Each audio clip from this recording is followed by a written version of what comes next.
آدم علیہ السلام کے تقریباً 1000 سال بعد نوح علیہ السلام تشریف لائے۔ آدم علیہ السلام کے بعد کی نسلیں بہت نیک تھیں، پر تقریباً 1000 سال بعد شیطان نے ان لوگوں کو بہکایا کہ کچھ نیک اور بزرگ لوگوں کو یاد رکھنے کے لیے ان کے بت بنا لو، تو لوگوں نے کچھ بزرگوں کو عزت دینے کے لیے ان کے بت بنا لیے۔ کچھ وقت تو بتوں کی پوجا نہیں ہوئی، پر کچھ نسلوں بعد آہستہ آہستہ ان بتوں کی پوجا ہونے لگی۔ کفر اور شرک عام ہو گئے اور ایک اللہ کی عبادت بند ہو گئی۔ تب اللہ نے دنیا میں نوح علیہ السلام کو بھیجا۔ اس وقت انسانوں کی عمریں زیادہ ہوتی تھیں اور نوح علیہ السلام کی عمر تقریباً 950 سال تھی۔ نوح علیہ السلام نے لوگوں کو اللہ کی طرف دعوت دی۔ سورہ نوح علیہ السلام میں اللہ فرماتا ہے، یقیناً ہم نے نوح کو ان کی قوم کی طرف بھیجا کہ اپنی قوم کو ڈراؤ اور خبردار کر دو، اس سے پہلے کہ ان کے پاس دردناک عذاب آئے۔ نوح علیہ السلام نے اپنی قوم سے فرمایا، اے میری قوم، میں تمہیں صاف صاف ڈرا رہا ہوں، تم اللہ کی عبادت کرو اور اس سے ڈرا کرو اور میرا کہنا مانو تو وہ تمہارے گناہوں کو بخش دے گا۔ نوح علیہ السلام تبلیغ کے سلسلے میں بہت محنت کرتے تھے، دن رات لوگوں کے گھروں میں جا کر انہیں دعوت دیا کرتے تھے۔ نوح علیہ السلام نے لوگوں کو پرائیویٹلی اور پبلکلی سمجھاتے، یہاں تک کہ انہیں یہ کہتے کہتے 950 سال گزر گئے، پر صرف چند لوگوں کے سوا کوئی ایمان نہیں لایا۔ نوح علیہ السلام کی قوم ان کا مذاق بناتی تھی اور کہتی تھی کہ اگر تم سچے ہو تو جس عذاب کا تم وعدہ کرتے ہو اسے لے آؤ۔ نوح علیہ السلام کی قوم سال در سال برائی میں آگے بڑھتی گئی اور نوح علیہ السلام کو پریشان کرتی گئی اور کوئی ایمان نہ لایا، صرف کچھ لوگوں کو چھوڑ کر۔ پھر اللہ نے نوح علیہ السلام کی طرف وحی کی اور فرمایا، آپ کی قوم میں سے جو ایمان لا چکا ہے ان کے سوا اب کوئی ایمان نہیں لائے گا، بس آپ ان کے کاموں پر غمگین نہ ہوں۔ پھر جب اللہ نے وحی کر دی اور انہیں بتا دیا کہ اب کوئی ایمان نہیں لائے گا، تو وہ نا امید ہو گئے اور اپنی قوم کے لیے بد دعا کی، اے میرے پروردگار، تو کسی منکر کو روح زمین پر زندہ نہ چھوڑ اور مومن مرد اور عورت کو بخش دے۔ نوح علیہ السلام نے جب اللہ کو پکارا تو اللہ نے نوح علیہ السلام کو ایک بڑی کشتی بنانے کا حکم دیا، لیکن نوح علیہ السلام نہیں جانتے تھے کہ وہ اتنی بڑی کشتی کیسے بنائیں گے۔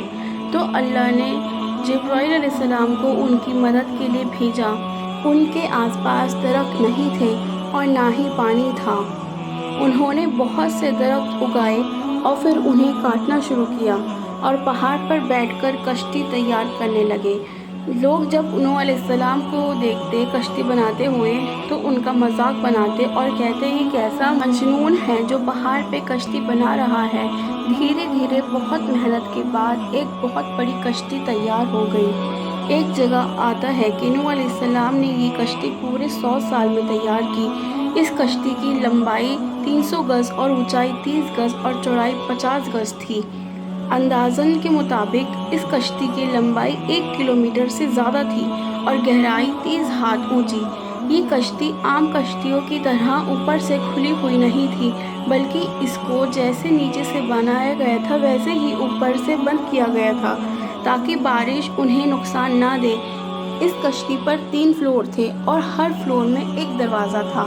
اللہ نے نوح علیہ السلام کو حکم دیا کہ مومنوں کو اور اپنے گھر والوں کو اور زمین پر رہنے والے تمام جانوروں کو جوڑا جوڑا اس کشتی پر سوار کر لو۔ پھر اللہ نے آسمان اور زمین پہ سے پانی کھول دیا اور سیلاب آ گیا۔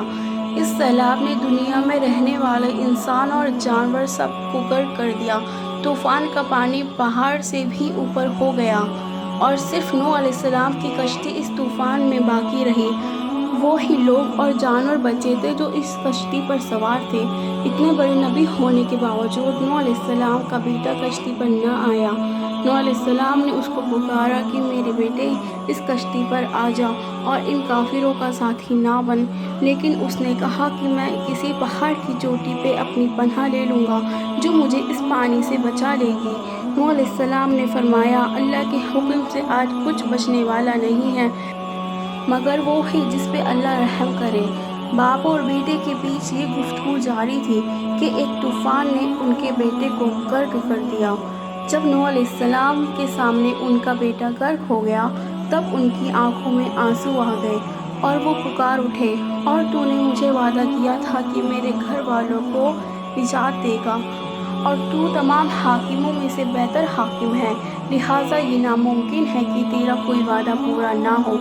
اللہ نے فرمایا، اے نوح، وہ کافر تھا، کفر نسب کو ختم کر دیتا ہے، آپ ہرگز وہ چیز نہ مانگے جس کا آپ کو علم نہیں۔ نوح علیہ السلام یہ بات سمجھ گئے اور فوراً اللہ سے توبہ کی۔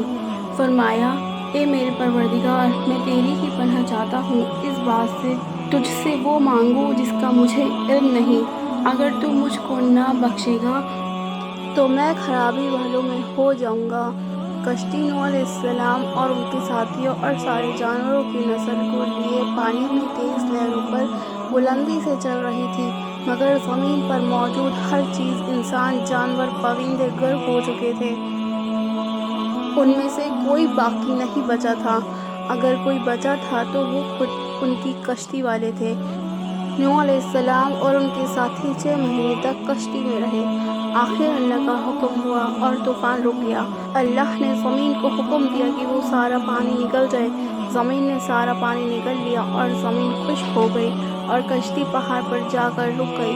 اب انہیں حکم ہوا کہ سلامتی کے ساتھ کشتی سے اتر آئیں، آپ سب پر برکت نازل ہوگی اور اس نسلوں پر بھی جو آپ سے پیدا ہوں گی۔ پھر صرف نوح علیہ السلام سے آگے کی نسل شروع ہوئی اور زمین پہ ان کی اولاد کے علاوہ کسی اور کی نسل باقی نہ رہی۔ جانوروں کی نسلیں پھر سے یہیں سے پیدا ہوئیں۔ نوح علیہ السلام کے 3 بیٹے تھے، سام، حام اور یافس، جن سے دنیا کی نسل آگے بڑھی۔ عرب ممالک سیریا، فلسطین اور اسرائیل کے لوگ سام کی اولاد ہیں۔ افریقہ، انڈیا، ایجپٹ اور سوڈان کے لوگ حام کی اولاد ہیں۔ چائنا، جاپان، کوریا اور یورپ کے لوگ یافس کی اولاد ہیں۔ نوح علیہ السلام کا چوتھا بیٹا، جو ایمان نہ لانے کی وجہ سے برباد کر دیا گیا تھا، اس کا نام کنعان تھا، اور اس سے کوئی نسل نہیں شروع ہوئی۔ قرآن میں اللہ نے فرمایا، نوح نے پکارا، دیکھ لو کہ ہم کیسی اچھی دعا قبول کرنے والے ہیں، ہم نے اسے اور اس کے فرمانبرداروں کو زبردست مصیبت سے بچا لیا، اس کی اولاد ہم نے باقی رہنے والی بنا دی۔ طوفان کے بعد نوح علیہ السلام 350 سال زندہ رہے، پھر نوح علیہ السلام فوت ہو گئے۔ نوح علیہ السلام کی کشتی آج تک بھی موجود ہے۔ ریسرچرز نے کشتی کو ترکی میں ڈھونڈ لیا ہے۔ بے شک ہم نے اس واقعے کو نشانی بنا کے باقی رکھا ہے۔ کوئی نصیحت حاصل کرنے والا؟ لوگ سٹوریز کو ڈینائی کر سکتے ہیں پر ایویڈنس کو ڈینائی نہیں کر سکتے۔ نوح علیہ السلام کی کشتی ایک بہت بڑا ایویڈنس ہے اس پورے واقعے کا۔